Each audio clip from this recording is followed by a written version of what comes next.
Muy buenos días tengan maestros y compañeros de la Universidad IEXPRO. Mi nombre es Luis Abraham Polanco Pereira, estudiante en el posgrado de la Maestría de Educación de la Universidad IEXPRO. Hoy les vengo a presentar mi trabajo de titulación, que es la tesina titulada Estrategias que fomenten el pensamiento histórico. Esta tesina está a cargo del maestro Roger de Jesús Bobadilla Osorio, ya que es él el que dirige el seminario de investigación número 2. A continuación, les presentaré el capítulo 1, que es Fundamentación de la investigación. En este capítulo, como primer punto o 1.1 es el planteamiento del problema. Mi planteamiento del problema, como bien ustedes vieron en la portada, vamos a trabajar lo que es estrategias que fomenten el pensamiento histórico. ¿Por qué decidí trabajar estrategias que fomenten el pensamiento histórico? En la actualidad hemos visto o somos partícipes como maestros, docentes en las áreas tanto educación primaria, secundaria o nivel básico.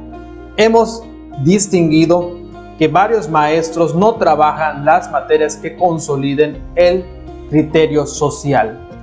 En esto se denomina pensamiento histórico. No se manejan estas ramas porque se creen menos importantes que las demás. Para ello, se fundamentaron estas 3 preguntas para trabajar en esta investigación y poder atacar esta problemática. ¿Qué estrategias emplear para fomentar el pensamiento histórico y combatir el rezago? ¿Por qué trabajar el desarrollo y el pensamiento histórico en los alumnos de 5º grado de primaria? ¿Cuáles son las competencias docentes a emplear para desarrollar el pensamiento histórico? Como ustedes ven, aquí son las preguntas que nosotros nos vamos a hacer para contestar esta problemática y son las que yo me hice para llegar a los demás argumentos que veremos en los capítulos siguientes. Mi justificación que yo les platico es ¿por qué es necesario trabajar el pensamiento histórico? Como todos sabemos, el pensamiento histórico juega una parte fundamental hoy en día en nuestra sociedad, ya que sin el pensamiento histórico no podremos tener un futuro soberano y ciudadanos pensantes.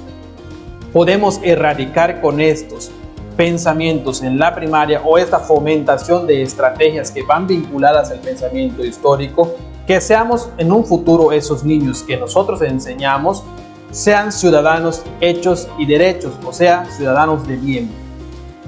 ¿Por qué resolver esa problemática? Es muy importante, ya que si no la atacamos desde ahora, en el futuro nuestros hijos, alumnos o en un futuro maestros no inculcarán los buenos valores en nuestros alumnos o hijos, padres o bueno, en este caso, primos o hermanos. El objetivo general es determinar el impacto social que fomenta el pensamiento histórico en los alumnos del 5º grado mediante el empleo de estrategias lúdicas para fomentar el proceso de enseñanza y aprendizaje y su importancia en la sociedad. Como bien, esto contesta la parte de la justificación y es lo que viene reflejado en este objetivo general. Para ello vamos a pasar a los objetivos específicos que allá nos detalla más a profundidad lo que se espera trabajar en estas 4 semanas o lo que ya se trabajó para crear ese pensamiento en los alumnos. Los objetivos específicos son 3 que yo empleé, que son identificar las estrategias a implementar para fomentar el pensamiento histórico y su importancia en los alumnos y en su aprendizaje como estrategias lúdicas e innovadoras. El segundo objetivo específico que yo empleé fue analizar la importancia del pensamiento histórico en la enseñanza de los alumnos del 5º grado ante problemas sociales, políticos y naturales que existen en la actualidad. El tercer objetivo específico que yo empleé y el último fue distinguir las competencias docentes del plan y programa de estudio que ayuden a desarrollar el pensamiento histórico y reflexivo para poder así alcanzar la metacognición en los alumnos de 5º grado. En fin, estos son lo que nosotros podemos desarrollar y emplear en nuestras prácticas docentes o ya empleamos. Para ello vamos a pasar al siguiente capítulo, que es el capítulo 2 del marco teórico. Aquí es donde vamos a fundamentar todas las teorías de la práctica. El fomento del pensamiento histórico. López Facal nos menciona en el 2013 que facilita en el entorno social y laboral a las personas, así como también promueve la paz entre las naciones. Creo que esta frase también ya la hemos escuchado en algunos términos de nuestros gobernantes, como también lo que nos mencionaba en la Constitución aquí en México el presidente Benito Juárez, ¿no? Que también hay autores que lo socializan, o sea, autores sociales que emplean estas metodologías, ¿no? Aporte del modelo estructural por formación por competencias del pensamiento histórico, que es el punto 2.2. El aprendizaje nos permite comprender los problemas sociales, según Limas y Bolía, en el 2010. Aquí es donde nosotros mayormente se emplea. ¿Por qué decimos que nos ayuda a comprender los problemas sociales? Si nosotros no tenemos un pensamiento histórico o un pensamiento crítico, no comprenderemos los problemas sociales y seremos partícipes de ello. Las competencias relacionadas con la formación del pensamiento histórico, que es el punto 2.21, que es la construcción del conocimiento. En este podemos platicar acerca de la creatividad que nosotros tenemos al realizar nuestras interpretaciones históricas, ya que según para Sebastián y González y Pajes en el 2010, era muy importante la representación de las formas de las cuales se empleaba la historia, o sea, que nosotros construyamos en nuestros alumnos una manera de aprendizaje lúdica e innovadora que sea fácil para su interpretación de cada uno de ellos. En este caso, o en mi caso, son para alumnos del 5º grado de primaria de la escuela Domingo Peraza, donde yo actualmente trabajo.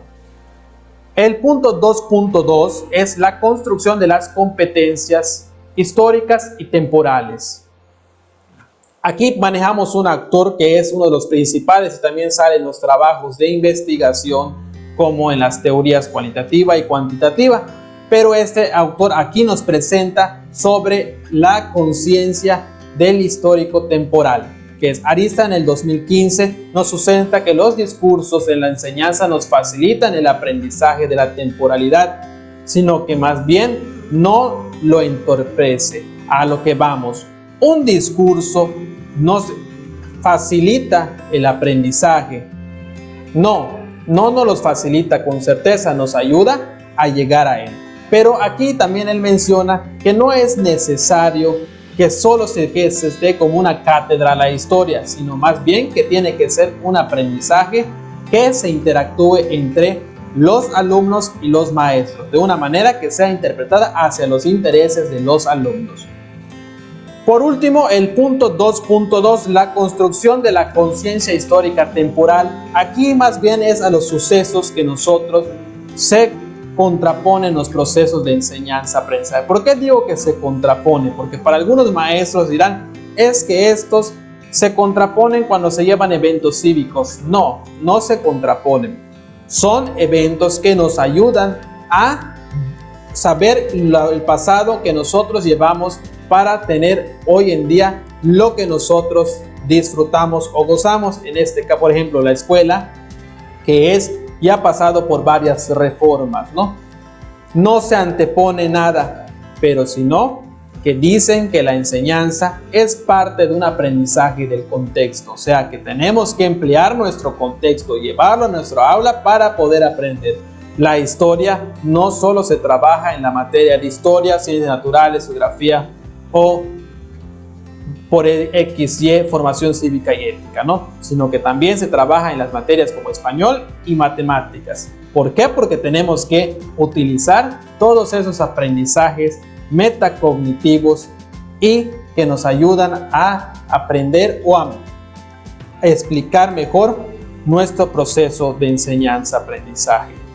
La historia nos permite alcanzar una formación integral, tal y como dice Gómez en el 2015. Viene a lo que viene siendo el capítulo 3 de la metodología, ya en el paradigma que nosotros utilizamos o utilicé yo para llevar esta investigación. Mi paradigma de investigación es cualitativo. ¿Por qué? Porque no se va a contar, sino que se van a emplear estrategias, no se cuantifica. Ojo, se busca descubrir elementos de la problemática mediante el planteamiento de preguntas de investigación, que son las que ya le mencioné en el primer capítulo. Tipo de investigación. Este tipo de investigación es descriptiva, de tal manera que aquí les explicaré paso a paso cada cuestión que me llevó a descubrir o suceso que me surgió durante mis 8 estrategias que utilicé para fomentar el pensamiento histórico. Mi población muestra, radico en la Escuela Domingo Peraza de la comunidad de Chelán González, un municipio de aquí de Yucatán, de país mexicano. Por otra parte, mi población escolar es de 300 y cacho alumnos, pero mi muestra que yo voy a emplear es de 30 alumnos, los cuales a ellos busco fomentar ese pensamiento crítico, histórico y también analítico para la formación de ser un buen ciudadano a futuro. Los instrumentos que utilicé para diagnosticar estas problemáticas fue un test BAC que se encuentra en el anexo C de mi trabajo de titulación.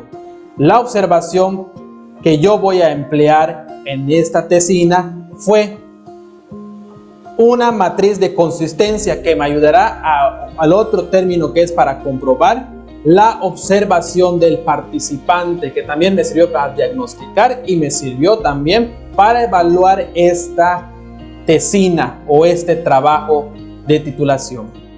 El método de análisis de datos que yo empleé será mediante una descripción de análisis de elementos señalados en la matriz de consistencia, que todos sabemos que se lleva a cabo en el último capítulo y va reflejado en el apartado de anexos. En este caso se encuentra en el anexo D de mi trabajo de titulación.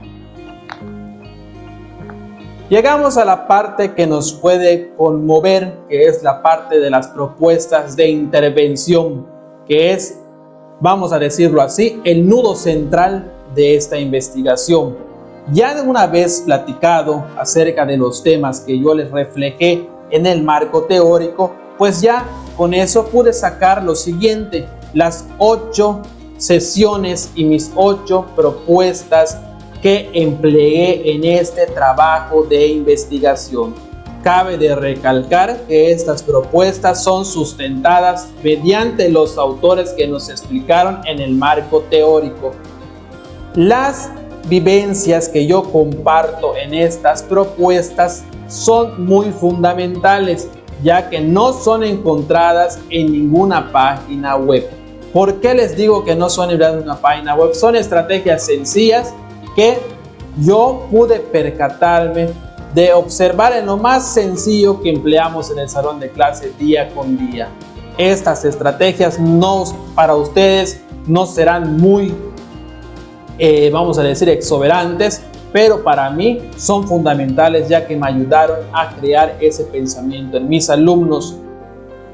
Si ustedes ven, el primero es pasaje familiar de la historia. Su objetivo general es apreciación del contexto y evaluar los conceptos de los niños mediante un video, carteles, imágenes del contexto. Esto en las pláticas cuando invitamos a abuelitos, familiares, etcétera, o entrevistas a la comunidad. Relatos de la historia, o sea, relato de lo que hablo, o retrato hablado, que es cuando llevan a un familiar, primero una fotografía, luego llevan a un familiar y nos explica acerca de las vivencias de la comunidad, así hasta llegar al apartado de las creencias del país. La línea histórica es parte de tu familia, exacto. Aquí en esta actividad o en esta sesión 3 que llevé en el 10 de noviembre de este presente año 2022, Aquí platicamos acerca de las fechas importantes y acontecimientos históricos desde su nacimiento hasta su nacimiento de cada uno de los integrantes de su familia. Periodista a la vista, esto es, como podemos decir, lo que es una investigación, como su nombre lo dice, una entrevista a padres, familia, presidentes, etcétera. Cuestiones que nos ayudan a llegar a los sucesos que no conocíamos y crear esa indagación en los alumnos. Un cuento por la historia. Aquí un cuento por la historia. Nuestro objetivo principal era que los niños usen y deduzcan los valores y utilicen como reflexión y crítica el enfoque central o nudo de ese cuento o desenlace, por decirlo así. Es importante que nosotros empleemos estrategias que utilizamos en otras materias para crear ese pensamiento en los alumnos. Recordemos bien que todas las materias son vinculadas en alguna parte para conformar nuestro conocimiento social y metacognitivo, que a futuro nos servirá como buenos estudiantes o buenos ciudadanos de bien. Cine mexicano. Este apartado es muy bonito, ya que para los niños es conmovedor. Al principio tomaron una fuente de, vamos a decirlo, de rechazo, porque ellos pensaron que iba a trabajar acerca de películas que son a blanco y negro, y finalidad es que no, sino que son trabajar cuestiones que a los niños les haya pasado y reflejados en su contexto social. Aquí también utilicé una película con un proyector, utilizándolo, pero que nos hable de la independencia. Ahora en la actualidad hay muchas películas que nos hablan de la independencia, de la revolución o sucesos que trascendieron en nuestra nación. Hay formas caricaturescas, hay como esas películas de leyendas que nos hablan de la parte de lo que es la independencia o la colonización, como esta película muy famosa que se sacó con la leyenda del Huaychivo, no me acuerdo muy bien, que era caricaturesca, que se pasó en el cine, y esa yo se las implemento a los niños y sacamos allá. ¿Dónde crees? ¿En qué fecha crees que pasó? ¿Crees que fue en la colonización? ¿Crees que fue bajo el virreinato? ¿Crees que fue bajo los términos de la independencia? Y así ellos iban diciendo, pues pasó cuando iba la cuestión del porfiriato o era de la independencia, y así. Son ejemplos que yo les estoy dando acerca de cómo trabaja esas actividades. Y por último, una obra por la historia. Aquí reflejamos o reconstruimos una obra que nosotros tomamos de acuerdo a los sucesos que nosotros observamos durante nuestro paso por la historia, o sea, nuestro paso por la materia de historia, o sea, los conocimientos que nosotros estamos viendo o los contenidos que nosotros estábamos viendo en ese tiempo. Yo aquí les puse que reflejáramos en lo del 20 de noviembre, porque estaba cercano a estas fechas, aunque nosotros lo empleamos el 24 por los días de asueto. Una representación de lo que pasó durante el 20 de noviembre. Se disfrazaron los niños, se buscó a cada apartado, se buscó los contextos sociales y ellos muy entretenidos, tanto que así que entendieron que el porfiriato hacía parte de lo malo durante nuestra nación, o sea que había un tiempo de dictadura y ellos decían y entendían, ahorita estamos viendo una dictadura o vimos una dictadura con los partidos anteriores, y así ellos, sin que nosotros le digamos, ellos ya empezaban a generar esa indagación, y eso es algo muy bueno. Y ahí también nos sirvió para analizar los gobiernos que nosotros hemos trascendido, cuántos años gobernaron los partidos, cuántos años gobernaron los gobernantes, cuántos dictadores tuvimos, desde qué año hasta qué año se cambió la dictadura, y así sucesivamente. Fueron preguntas que salieron, tal vez no eran para trabajar ese tema, pero se trabajó porque ya que los niños se quería que se interesen por la historia. Por eso nos salimos un poco del tema, pero lo importante es que ellos crearon un criterio propio, que es lo que maneja el pensamiento histórico. Para finalizar, vamos a ver el capítulo 5, que son los resultados y conclusiones. Para ver, vamos a contestar las preguntas. ¿Qué estrategias implementar para fomentar el pensamiento histórico con Matilde del Charzo? Para generar el pensamiento histórico en los niños, ya que es una práctica realizada, hicimos un criterio reflexivo de análisis en el aula, en la toma de decisiones importantes de nuestro país, que fue mediante las obras, mediante las películas que nosotros empleamos. ¿Qué estrategias trabajar para el desarrollo del pensamiento histórico en los alumnos? Pues esto es fácil, ¿no? Para generar el pensamiento histórico en los alumnos, Se utilizaron diversas prácticas realizando su criterio reflexivo y analítico en ellos. Dejamos que los niños vuelen para después aterrizarlos, porque es lo que queremos, que ellos indaguen y se preocupen por los sucesos y acontecimientos que han surgido en nuestra nación y nuestro país. ¿Cuáles son las competencias históricas para emplear el desarrollo del pensamiento histórico en el aula? Deben ser las competencias específicas y genéricas que según nos marca De Gespet en el 2011, ¿no? Que también es algo que marca las escuelas normales, que quiere que rijan los maestros que están formando para que empleen esas estrategias o esas competencias a futuro en los alumnos de formación básica. En sí, ¿qué recomendaciones yo les daría?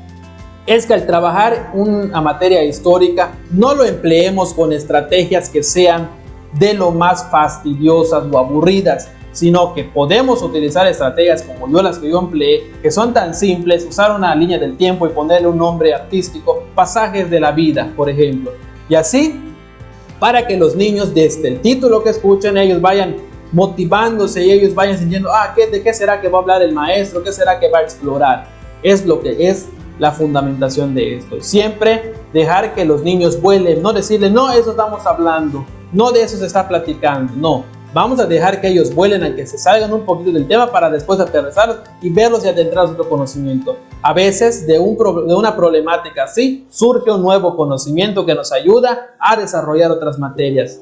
Por ejemplo, si ellos me estaban hablando del cambio de gobiernos, como dicen, es una dictadura, ya puedo pasar a la formación cívica y ética. Eso es la parte fundamental del desarrollo de una cátedra y un pensamiento histórico formador en los alumnos del quinto grado de primaria, especialmente el quinto grado, que es donde empiezan a consolidar ellos la formación de su pensamiento histórico, análisis crítico y reflexivo, que puedan distinguir entre lo bueno y lo malo. Eso es lo importante.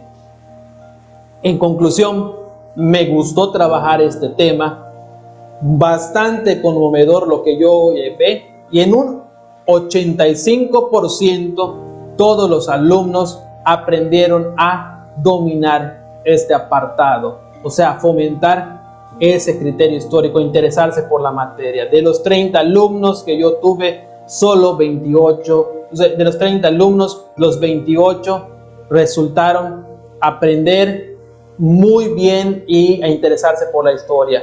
28, ¿por qué digo 28 de los 30? Porque de esos 3 alumnos que me quedaron son alumnos que no asistían a clase y ellos pues no les ponían el interés sus padres, y tampoco ellos por lo mismo, porque no asistían a la escuela. Entonces ahí ellos no pude fomentar en ese pensamiento. Sin embargo, empezaron los días que asistían a interesarse por ello. Pero de los comprobados, 28 que sí consolidaron en un buen porcentaje, vamos a decirlo, no en un 100, pero sí en un 90% cada uno de sus alumnos.